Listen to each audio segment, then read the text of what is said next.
Hello everyone, welcome to my class. I am reposting this video on the topic Khalil's dilemma, as I've received comments that the voice is not audible in the previous video on the same topic, right? So this is a topic of class 10th civics, first chapter, power sharing.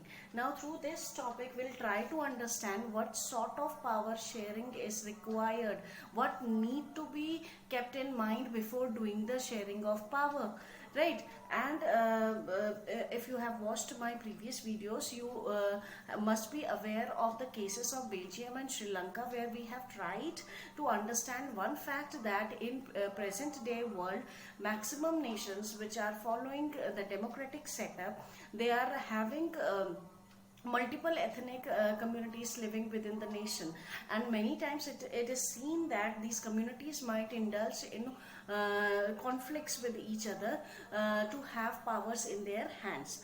Now we'll try to understand what needs to be kept in mind if we require power sharing in any nation, right? So this is a brilliant example given in the book. Now let's start the topic, Khalil's dilemma. Khalil is a person who lives in the capital city Beirut of Lebanon. Lebanon is a small nation which is situated on the boundary of Asia and Europe, right? And having population, half of the population of Muslim community and half of the Lebanon's population follows the Christian religion. Right. Now this person, Khalil, he belongs to two different communities, religious communities, because his father belongs to Orthodox Christian community and his mother belongs to Sunni Muslim community. Right. So when he was quite young, he witnessed a time phase when in Lebanon, different religious communities were indulged in civil war situation. Now, what is civil war situation? In which the different groups or the communities, they fight among each other to have political powers in their hands, right? It might involve themselves in violent actions against each other. So Lebanon faced such a time when this happened in Lebanon, where the Christian community and the Muslim community, they were fighting among each other, and not only these two broad communities, but there were even divisions in these communities, the different sects of these religions, they were also indulged in the civil war, right? In the civil war, he lost one of his uncle. When he grew up, he had a political aspiration to join the politics of the nation, right? He wanted to have a political seat for himself. Now when the civil war ended, this civil war ended with a mutual agreement between the two major communities, that is the Christian and the Muslims, right? The agreement was done in such a way, the arrangements, now we'll try to understand what arrangements they have done.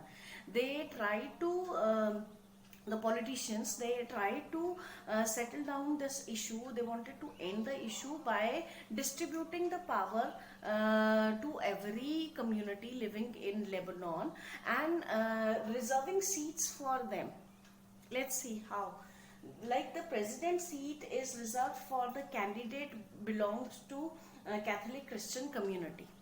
Only Catholic Christian community candidates can fight for election for the post of president, right? Prime Minister seat was reserved for the Sunni Muslim community candidates, right? Then Deputy Prime Minister, this seat was reserved for the Orthodox Christian community candidates, and Speaker post was reserved for the Shia Muslim community candidates, right? And similarly other posts were also reserved for different communities, right? Now suppose if the Khalil who belongs to two different communities, he have choice of contesting election for those posts only. Like his mother is Sunni Muslim, so he can fight for prime ministerial post, and his father is Orthodox Christian.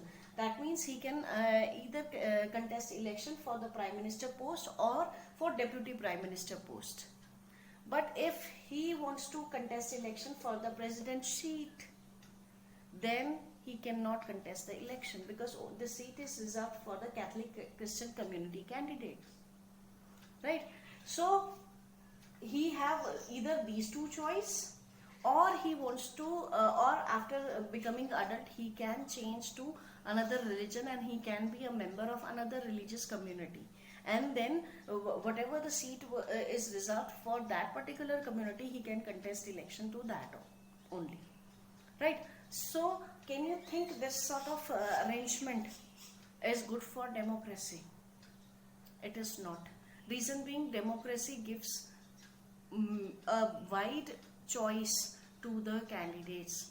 It gives full authority, full freedom to the candidates to contest election freely, right? Not in a restrictive manner like the arrangements done here in Lebanon, right?